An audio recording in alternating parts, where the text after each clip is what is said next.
লীগের ফ্যাসিস্ট ব্যক্তিরা হিন্দু সংখ্যালঘু ব্যক্তিদের সাথে মিশে গিয়ে তাদেরকে উস্কানি দিয়ে আবার তারা এইখানে বৈষম্য সৃষ্টি করার চেষ্টা করছে।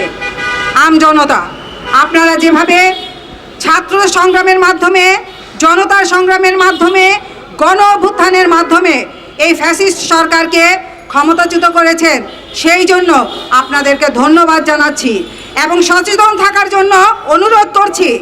এই ফ্যাসিস্ট সরকারের যারা এখনও ষড়যন্ত্র করে দেশে দাঙ্গা লাগানোর চেষ্টা করছে, তাদেরকে রুখে দেওয়ার জন্য, তাদেরকে প্রতিহত করার জন্য আপনারা সর্বদাই সচেষ্ট থাকবেন। আমি আজকে আমার সেই ভাইদের, অর্থাৎ ছাত্র এবং আমজনতা ভাই যারা রক্তের বিনিময়ে আমাদেরকে এই দ্বিতীয় স্বাধীনতা দিয়েছেন, তাদের আত্মার মাগফিরাত কামনা করছি এবং শান্তি কামনা করছি।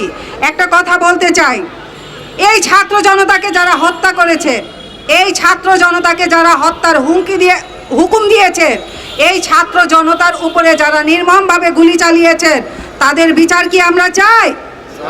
অবশ্যই চাই। এই বাংলার মাটিতে কখনোই অত্যাচারীদের বিচার না হয়ে যায়নি। আমি আমার বাম পাশে একটি ফাঁসির মঞ্চ দেখছি, আপনারাও একটু ভালো করে দেখে রাখুন। এই বৈষম্য বিরোধী আন্দোলনে আমাদের আমজনতার উপরে, ছাত্র জনতার উপরে যারা গুলিবর্ষণ করেছেন, যারা অত্যাচার করেছেন, যারা নির্মম অত্যাচারের মাধ্যমে আমার ভাইদের হত্যা করেছেন, তাদের বিচারের আওতায় এনে তাদের বিচার করে তাদের ফাঁসি একদিন এই জনতার মঞ্চে কার্যকর করা হবে, এই প্রত্যাশা আমরা রাখি।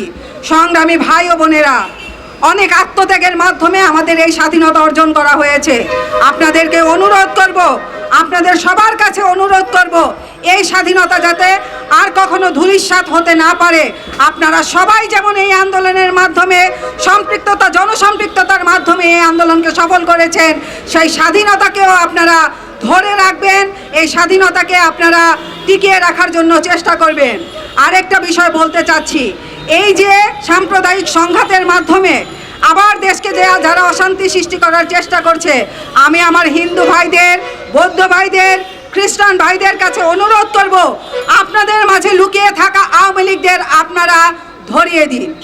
এদেশের ছাত্র জনতা যেভাবে অত্যাচারীদের নির্মূল করেছে, আপনারাও আপনাদের উপরে যে অত্যাচার জুলুম করার জন্য যে উস্কানি দিচ্ছে, আপনারাও গোপনে গোপনে ছাত্র জনতার কাছে, এদেশের পুলিশ বাহিনীর কাছে, এদেশের আম জনতার কাছে ধরিয়ে দিন।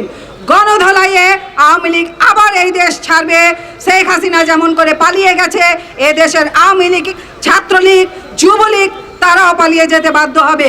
সংগ্রামী ভাই ও বোনেরা, আমি আবার আপনাদের কাছে অনুরোধ করব, অনেক কষ্টের বিনিময়ে আমরা আবার দ্বিতীয় স্বাধীনতা পেয়েছি, আমাদেরকে যেন আর কখনো তৃতীয় স্বাধীনতার জন্য যুদ্ধ করতে না হয়।